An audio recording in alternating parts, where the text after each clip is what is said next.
የዛሬውን ቪዲዮ ከመጀመራችን በፊት ለሁላችሁም አንድ ማሳሰቢያ አለ።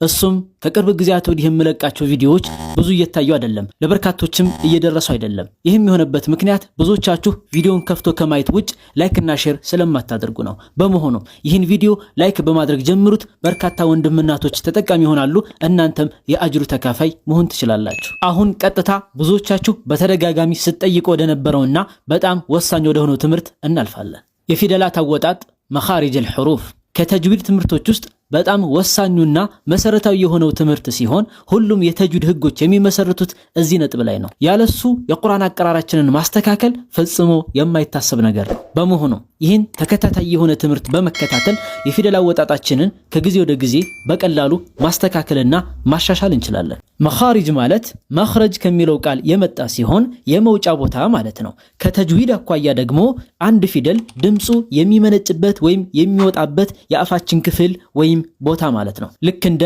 ምላስ፣ ጉሮሮ የመሳሰሉት ማለት ነው። ታዲያ አንድ የአረብኛ ፊደል ከአፋችን ክፍሎች ውስጥ የትኛው ቦታ ላይ በትክክልም ድምፁ እንደሚመነጭ ወይም እንደሚወጣ ለማወቅ ከፈለግን በመጀመሪያ ደረጃ ይህን ካርታ ወይም ምስል በትክክል መረዳት ይጠበቅብናል። እዚህ ካርታ ላይ 5 ዋና ዋና የመውጫ ቦታዎች ይገኛሉ። የመጀመሪያው ቦታ አፋችን ውስጥና ጉሮራችን ውስጥ የሚገኘው ክፍት ቦታ ሲሆን ይህ አረንጓዴና ወይነ ጠጅ ቀለም የተቀባው ቦታ ማለት ነው። በአረበኛ አልጀውፍ ብለን እንጠራዋለን። ሁለተኛው ቦታ ጉሮሮ ሲሆን በአረበኛ አልሐልቅ ብለን እንጠራዋለን። ሶስተኛው ቦታ ምላስ ሲሆን በአረበኛ አልሊሳን ብለን እንጠራዋለን። አራተኛው ቦታ እነዚህ ሁለቱ ከንፈሮች ሲሆኑ በአረበኛ አሸፈታን ብለን እንጠራቸዋለን። አምስተኛውና የመጨረሻው አፍንጫችን ውስጥ የሚገኘው ክፍት ቦታ ሲሆን አልኸይሹም ተብሎ ይጠራል። ታዲያ እነዚህ 5 ዋና ዋና የመውጫ ቦታዎች ከስራቸው በርካታ መውጫ ቦታዎችን አቅፈው ይዘዋል። እነዚህ ቦታዎችም መኻሪጅ ተብለው ይጠራሉ።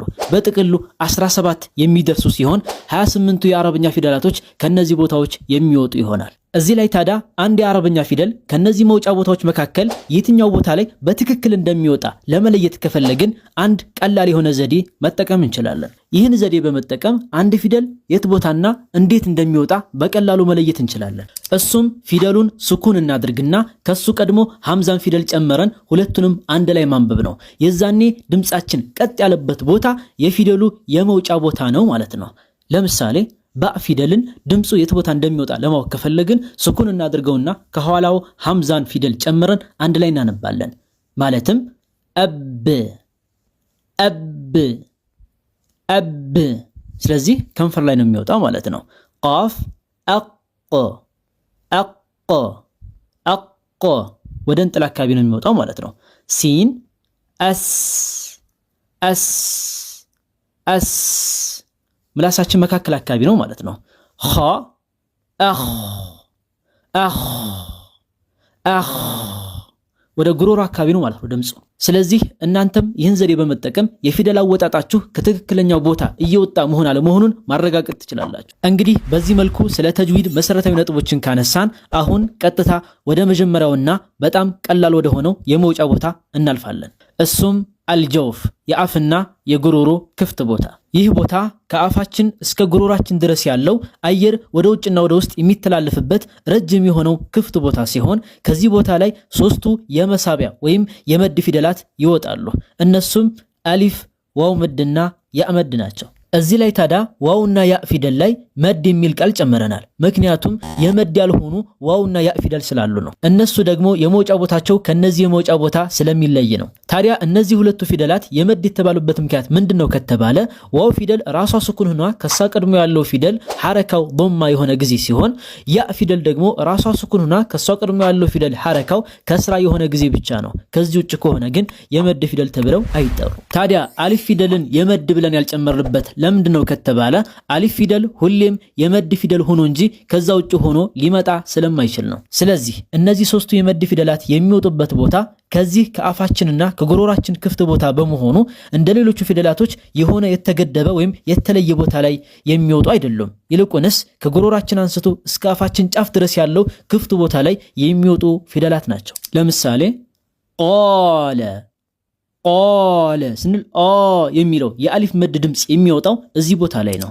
የቁሉ የቁሉ ስንል ኡ የሚለው የዋው መድ ድምጽ የሚወጣው እዚህ ቦታ ላይ ነው። ወቂለ ወቂለ ስንል ኢ የሚለው የያ መድ ድምፅ የሚወጣው እዚህ ቦታ ላይ ነው። ቃለ የቁሉ ወቂለ። እዚህ ላይ አንድ ማወቅ ያለብን ነገር ቢኖር እነዚህን ሶስቱን የመድ ፊደላት በምናወጣበት ጊዜ የአፋችን አከፋፈት ይለያያል። ማለትም ለምሳሌ አሊፍ መድን በምናወጣበት ጊዜ አፋችን ወደ ላይና ወደ ታች አቅጣጫ ትንሽ ከፈት ይላል።